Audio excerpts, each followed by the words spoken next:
విలువిద్యలో ఆంధ్రప్రదేశ్ ఆర్చర్లు సరికొత్త చరిత్ర సృష్టించారు. పుదుచ్చేరి వేదికగా జరిగిన Khelo India NTPC south zone open archery టోర్నమెంట్లో పతకాల పంట పండించారు.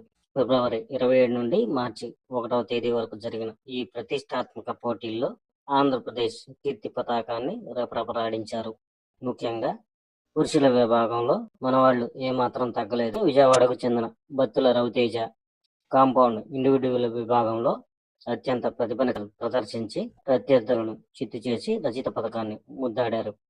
15,000 రూపాయల నగదు పురస్కారాన్ని అందుకున్నారు.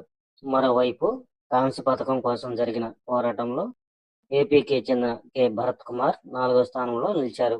ఇక మహిళల కాంపౌండ్ విభాగంలో Vijayawada Cherukuri వల్గా archery academy ఆణిముత్యం K S లేహ్యారెడ్డి అద్భుత ప్రదర్శనతో రజిత పథకాన్ని కైవసం చేసుకున్నారు. ఈ టోర్నమెంట్ లో విజయాన్ని అందుకున్న క్రీడాకారులను Andhra Pradesh archery association chairman Cherukuri Satyanarayana, కార్యదర్శి బివి రమణ, కోచ్ నవీన్ కుమార్ ప్రత్యేకంగా అభినందించారు.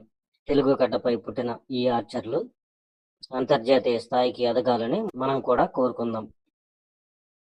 Nightingale Award from President of India to give away the certificate medal. भैया के भैया रवि भैया